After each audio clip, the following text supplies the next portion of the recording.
Chris Clark. Bruce is excused. Diane Fleet is excused. Janice James. Here. John Parker. Kathy Plowman is excused. Bo Revlett. Here. And Alicia Brown.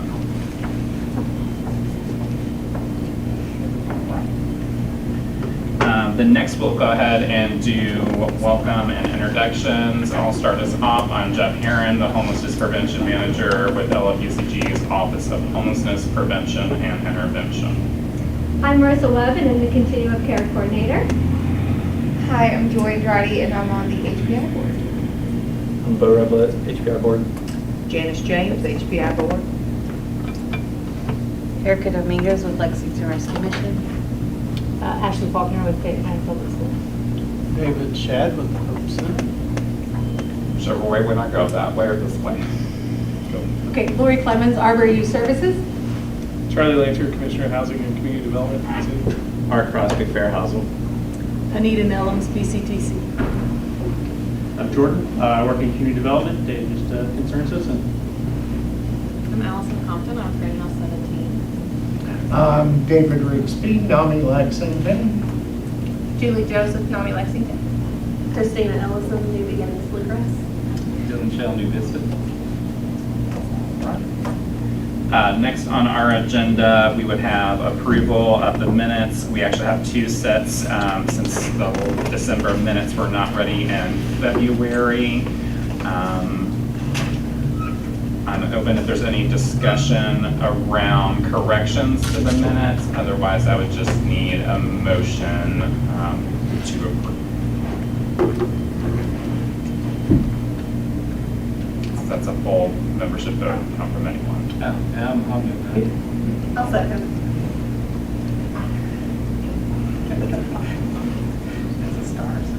Any discussion? If there's no discussion, all those in favor say aye. Aye. And those opposed? All right, motion passes. Next on the agenda, we have new business items. For today, I have invited a guest to speak with us. And we also have some discussion around lived experience engagement. We're going to tackle that one first, and then have Ashley Faulkner, our guest from Fayette County Public Schools, speak. So Bo, I'll go ahead and let you take the lived experience engagement. Great, thanks. So we've discussed at previous advocacy meetings and also at some board meetings that it could be useful to design more processes to have more input from people with lived experience in the COC planning and all the activities of the HPI board.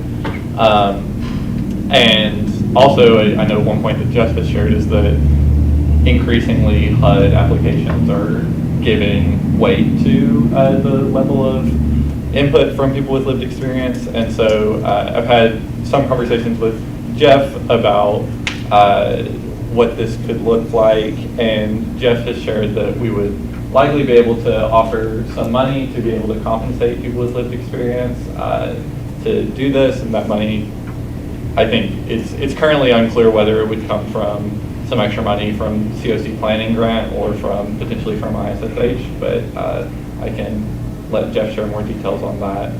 But that we could have some small amount of money to compensate people to bring folks in through either like a series of events throughout a year and get input from them on the different things that we make decisions on. And in particular, I would be especially interested if this process were designed so that people could give input on things like our funding decisions. Like if there were in RFPs that the HPI board puts out, that there's some scoring priority for like, you know, what people with lived experience or people who've been served by the program have said about this program in the past, or said about what the need for this is in the community.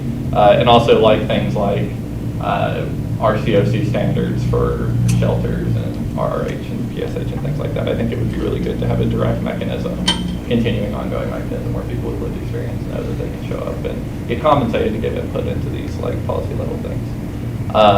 And so I think at today's meeting, just wanted to kind of open the conversation up a little bit to get people's thoughts on, one, like if those sound like the kinds of things that we should be getting input on, and two, like what kinds of like events or processes do folks think would be best for actually engaging people in a meaningful way, in a way that people will show up for. It would be nice if we could engage people to like come to this, particularly like this meeting. That's kind of hard. I think it is intimidating for a lot of people, so I don't know how easy that is, but even if there's another group, like maybe having a representative or a couple representatives from that larger group coming to this, just so they can have some input. But I think that's a very good idea. You'd be more likely to come to the meeting. Yeah, that's Right. sure. I know the HPI, the Data and Integrations is meeting at the Hope Center. Mhm. I'm not sure where Performance is, because I don't go to that. It's also a meeting at Don Ball Campus Center. Well, so that would be a less intimidating environment for somebody to attend the meeting. And I can say that as far as this committee and our board meetings go, I have been advised that at some point, this room is going to undergo some renovations for audiovisual equipment that may displace us. I've not been given any kind of timeline or firm dates. But as long as we were to publish changes, we could move to potentially relocate one of these meetings in the future. One of the things that I would go back to is, obviously we also recently had the racial equity analysis report, which also encouraged us to increase, even though we've already been discussing since last summer, and the supplemental NOFA to address unsheltered homelessness, that we know that this is an area we want to make improvements upon. That report also suggested that we would have some listening sessions throughout the year, probably ideally no less than 2, but also to establish representation from persons with lived experience on each of our committees.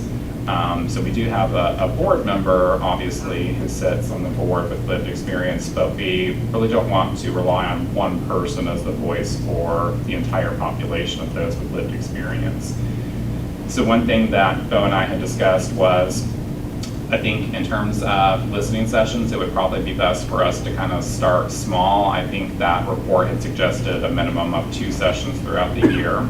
We had talked about, in terms of funding priorities for Innovative and Sustainable Solutions Fund, that was an area we were comfortable putting some funds behind.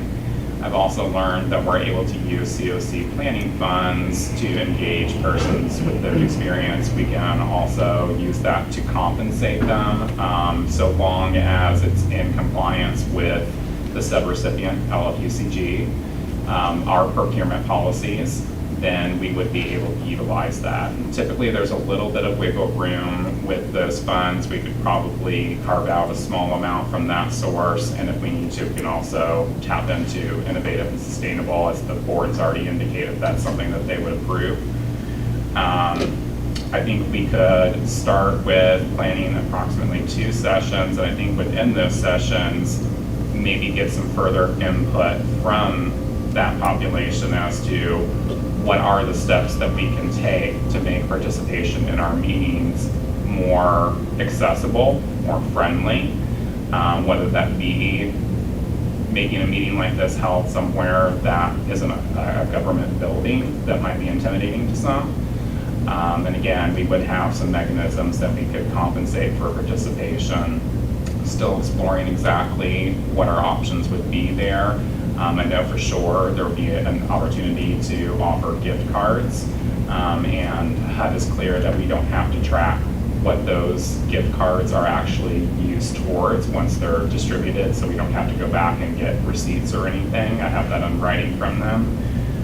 So I think probably, again, the place to start would be with the listening sessions, and I think we might be best served to go ahead and just establish a work group that wants to go ahead and work on the planning and coordination of those. And then I think once we get some additional input, it allows us to find and identify additional strategies for further incorporation. Just before we do that, do you know of any other CLC that's providing some incentive for people to participate in leagues?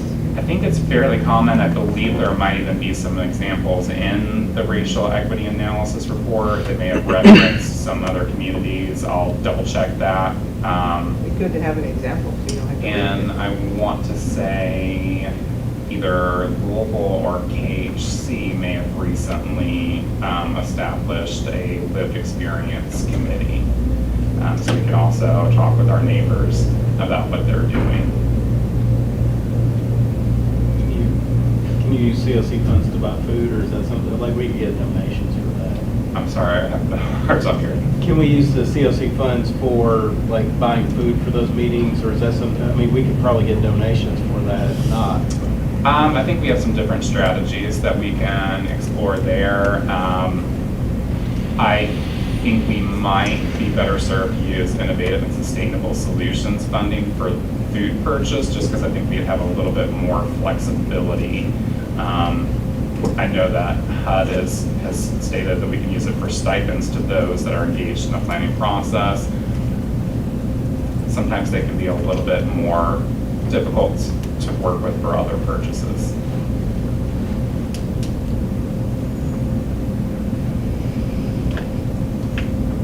Other thoughts? On the Table is really successful in our community. Could we do something like have it presented as an on the table kind of community event within different programs? Yeah, I mean, I think that would be another strategy that would be a great idea, since that is kind of the whole spirit of that anyway. I think it would make sense for us to target some of our efforts towards those with lived experience. I like that idea.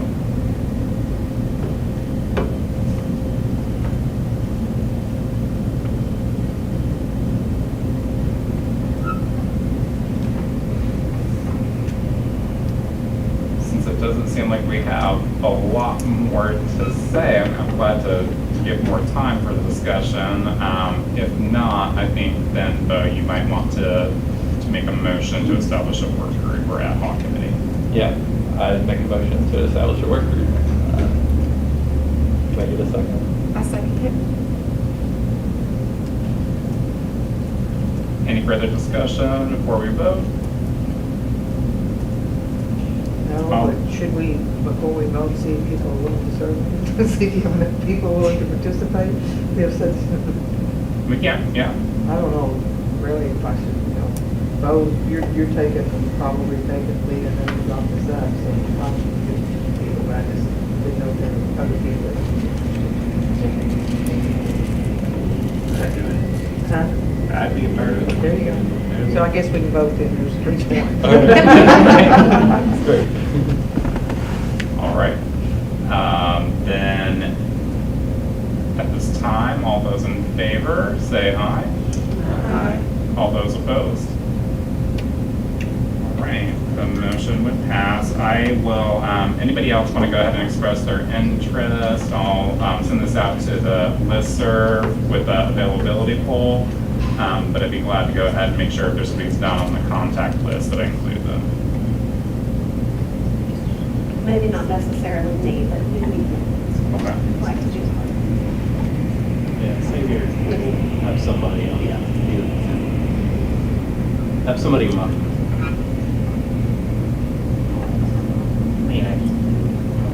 Thank you. Lots of people are getting voluntold. Right, we will follow up with that email this week so we can get something on the calendar. Next, I'm gonna introduce to you all Ashley Faulkner with Fayette County Public Schools and specifically their STEM program.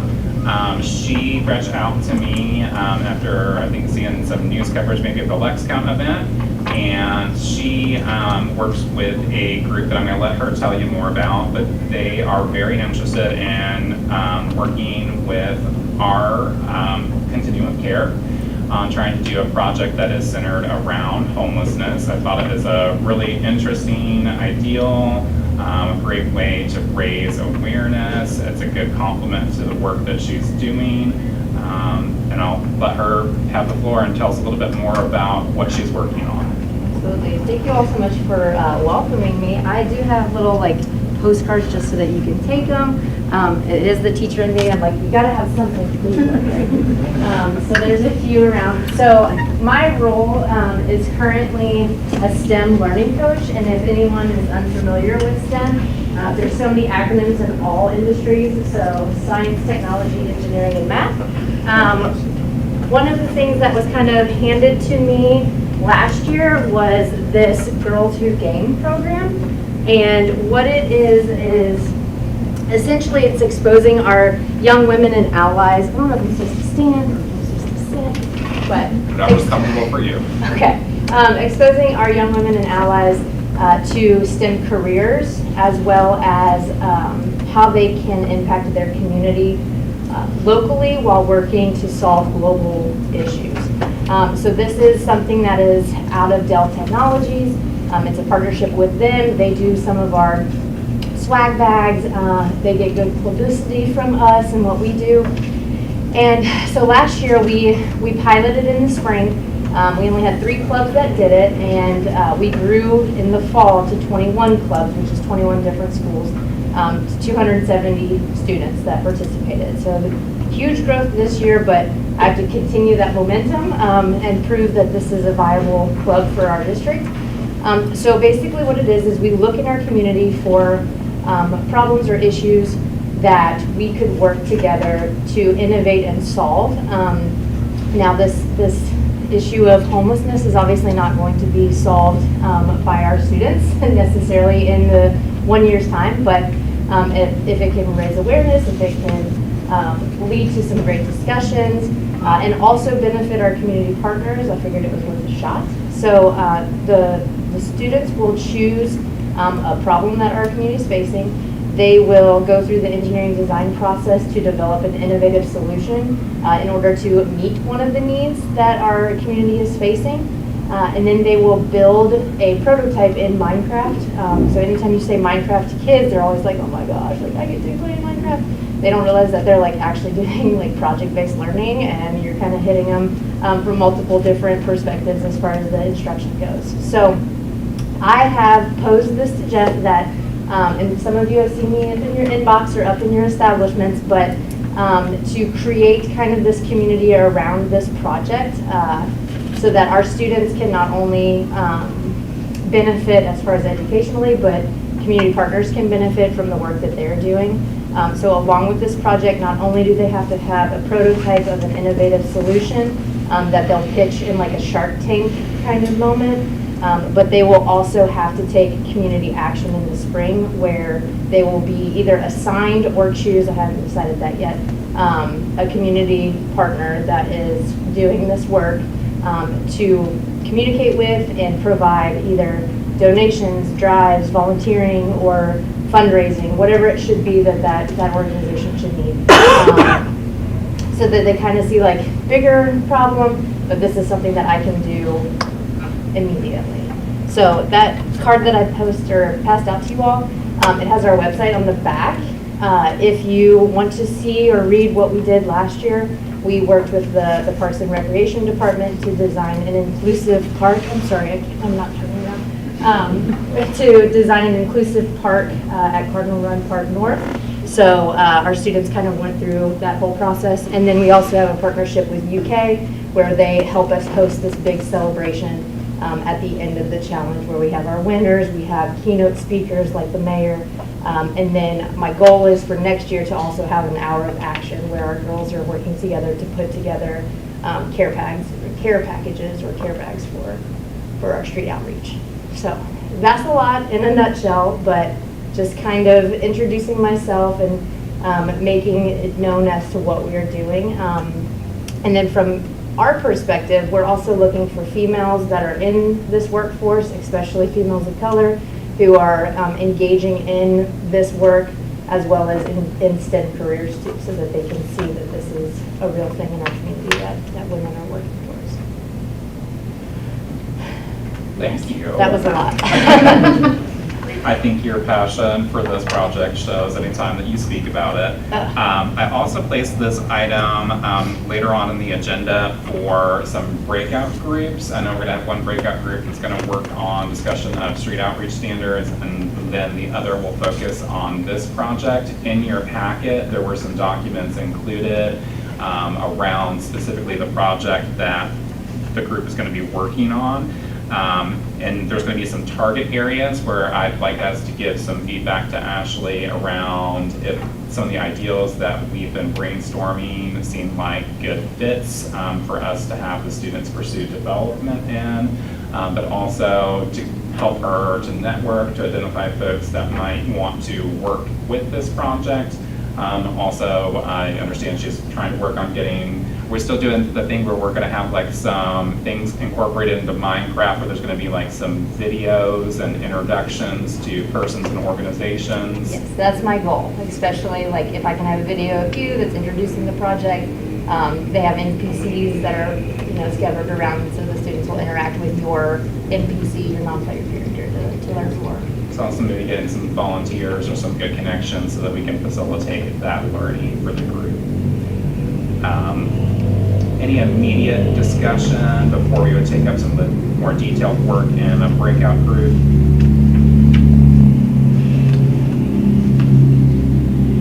I love it. Good, okay. I'm excited I can be a shark. Right?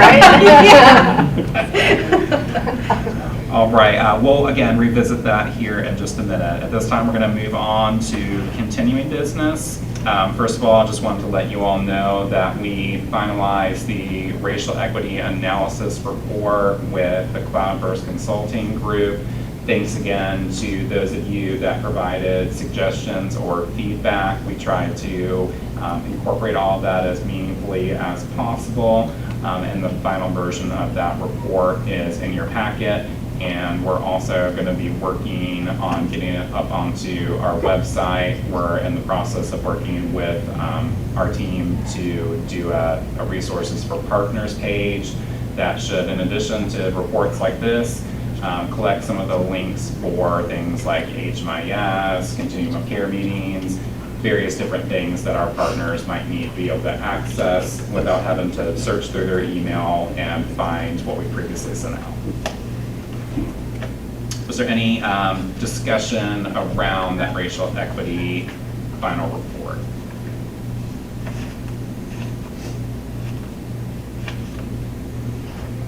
All right, if not, I'm going to turn it over to Marissa for an update on program standards. So we have two program standards that are within our agenda. The first, which I'm just going to talk about real briefly because it'll be a part of our breakout group, is our street outreach standards discussion. Our street outreach teams and those supervisors, we've met multiple times in the past couple of weeks to talk about exactly what those street outreach standards should look like, what should be encompassed in those standards, with, again, the reminder that these standards are our floor, not our ceiling, and that this is kind of the baseline of what folks should experience when they interact with our street outreach teams. And the differences between engagement, encampment, and kind of like ongoing case management for those folks. We will have that breakout group early or later in this meeting, probably somewhere over here, since I'm already over here. So if you have questions and concerns, things that you want to ensure is within those standards before we actually bring them up to a vote.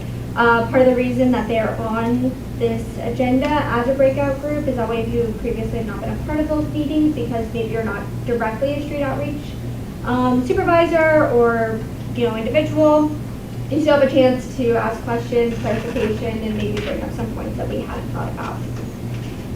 The other item within our program standards does need a vote, and that is our emergency shelter standards. HUD recently released best practices for emergency shelter standards. Within those emergency shelter best practices, they did not talk about, within an emergency weather situation or expanded capacity. And I know that was a topic of discussion last time and how exactly we navigate that. Some of the concerns I heard were regarding safety. How do we ensure that all individuals, even as our shelters reach that expanded capacity, are safe within the shelter, while also not limiting our shelters to, specific numbers potentially for how many individuals can be within a certain room, things of that nature. As such, some of the changes that were made down at the very last page of those emergency shelter standards in the addendum removed any language regarding occupancy and instead discusses other fire safety measures such as a fire alarm and making sure that would be accessible for all folks, no matter where they're staying, if they're sleeping within a specific bed area or if it's within a general hallway or common area. So I wanted to bring that up for discussion for any thoughts and feelings that folks may have on that. Doesn't it still say the shelter does not exceed maximum occupancy issued here by the fire department? And I'm okay, even like last time, I'm okay, it's just that we have to be prepared if there's a maximum occupancy and there's more people who need shelter than the shelters can provide, then there will be a need for some way to serve them. Are you talking about point C? I was looking at 3, shelter operations. Am I looking at the wrong thing? Page 2, criteria. Oh, okay, sorry. Yeah, I was looking at the emergency shelter. So this would be emergency shelter, emergency plan addendum. So this would be in the case of like an emergency, which I think is kind of the point that you were bringing up, right? Okay. So in these general, kind of our everyday shelter operations, okay. we're not going to, be exceeding capacity in emergency weather. For example, we may have folks who would otherwise, we would not be setting up these overflow beds. However, in this instance, we are setting up those overflow beds, and how do we ensure that safety for those folks? Do you feel like this is an adequate way to address the concerns that we had last time around? I think if you think it's adequate, then I'm good with it. I still think if you're saying you can't allow overflow beds, you have to consider what that means. That's going to be roughly 60 people at our shelter every night who probably don't have a place to sleep. And so would that be something that you're going to routinely be doing outside of emergent conditions? We do every day, yeah. Okay. Are those overflow beds, are they still within like occupancy standards for the entire shelter as well? I don't know. They don't give us a number. I looked on the occupancy standards. There's not a occupancy number on there.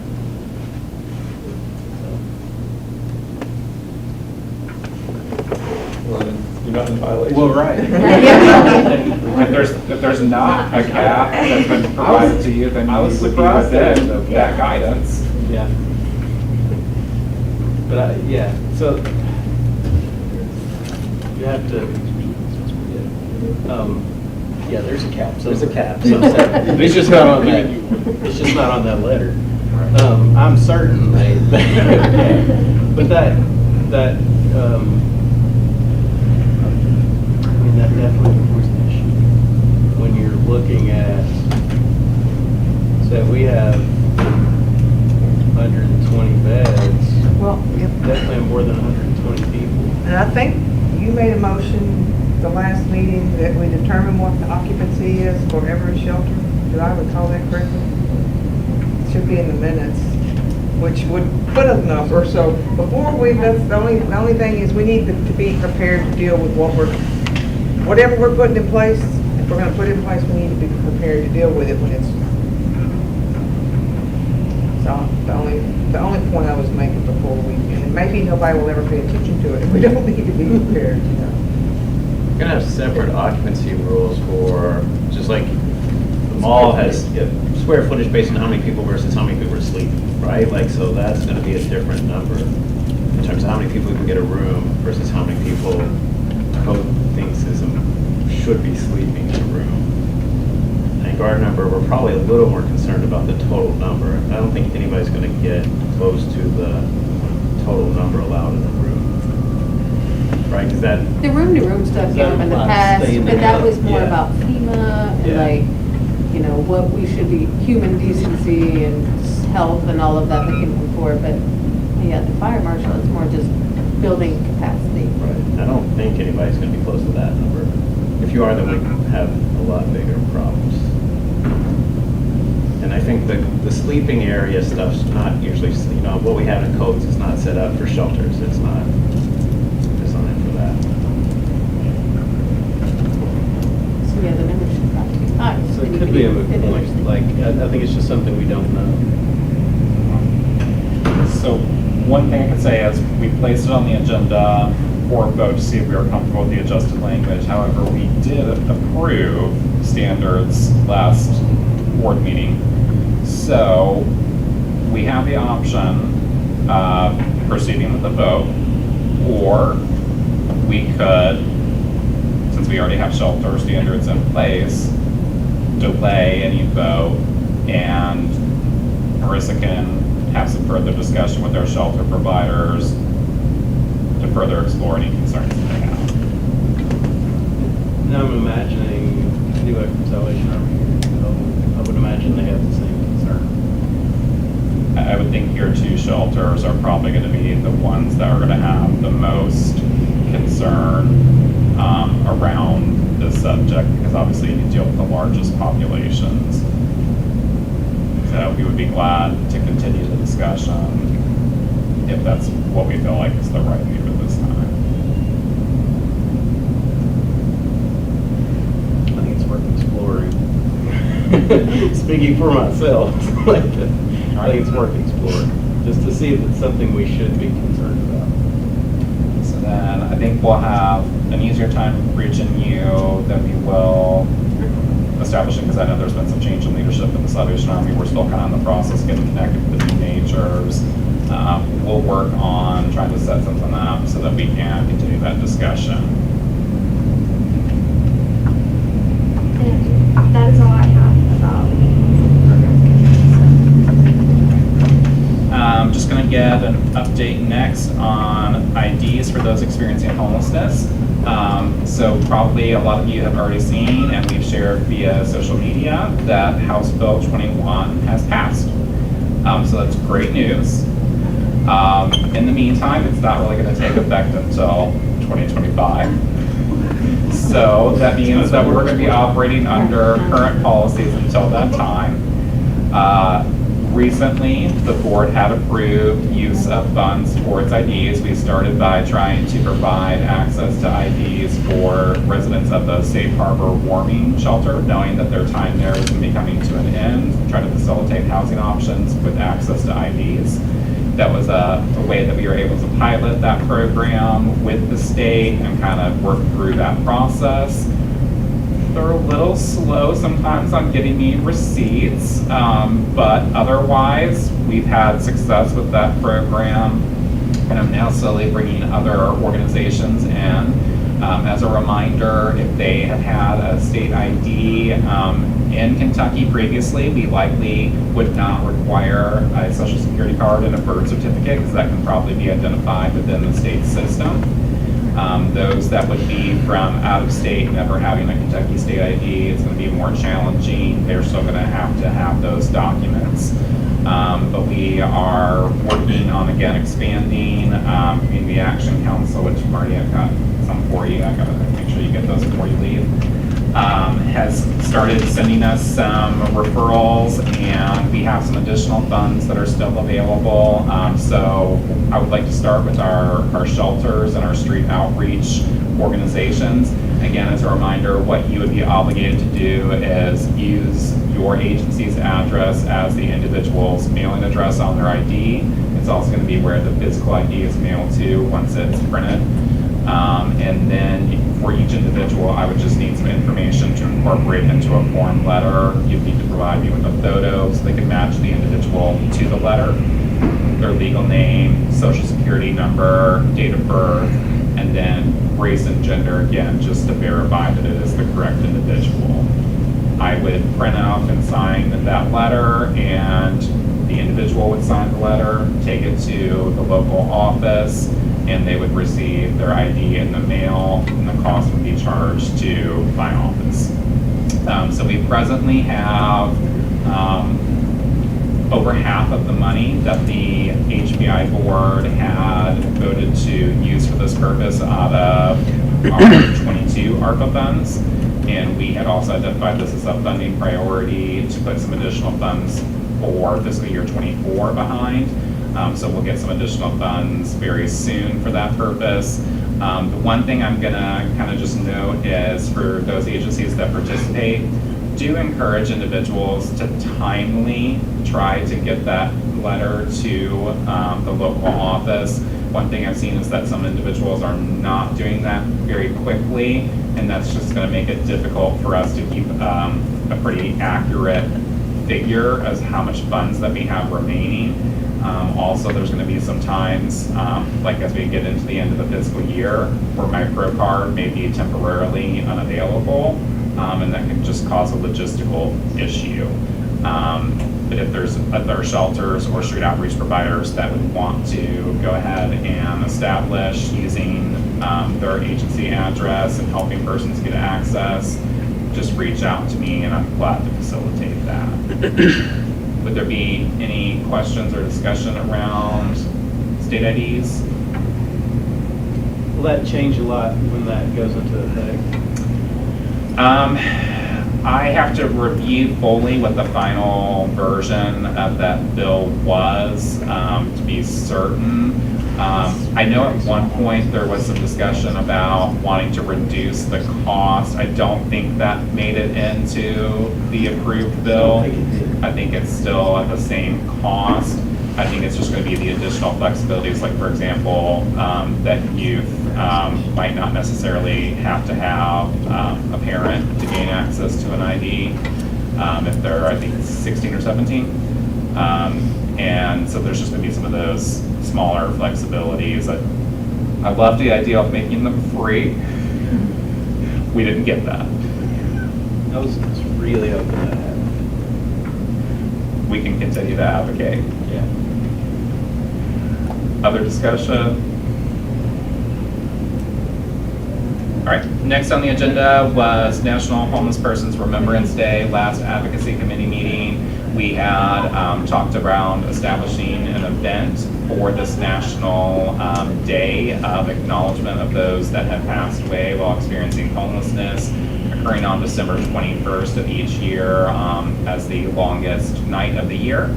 And we did get some interest from several different organizations. I sent out an availability poll, and we've established a Zoom meeting taking place, I believe, Monday, May 1st at 1 p.m. And hopefully I will see several of you there. I'm gonna go ahead and we'll just save any meaningful discussion we have for that planning meeting and let the subcommittee kind of carry that forward. But did want to announce that a meeting's been established. If you did not get those details through the listserv, let me know and I'll be glad to get that to you. So that brings us to the point of our breakout groups. Marissa's going to lead the breakout group for those that would like to discuss street outreach standards, and I'm going to join Ashley across the room for those that would like to participate or discuss the planning for her Lex Linda Hand event.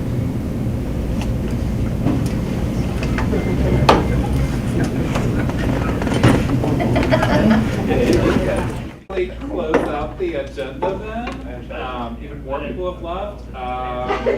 Other issues are public sharing. It was David. Oh, David. I do want to say something real quick. So ban on source of income discrimination was referred to committee at City Council. I would be interested if we could talk about it at the next advocacy meeting or possibly the next board meeting. Because I think that like there are meaningful ways that the COC can contribute to getting that passed. And I would be interested in us having a conversation about this. Okay. Yeah. Other announcements, issues? All right, well then, our next meeting, since most of us are already gone, is June 28th at 1:30 here in this room. Do I have a motion to adjourn? Yeah. moved. All right. And a second. I'll second. All right. Thank you all. Sorry about the disorganization towards the end.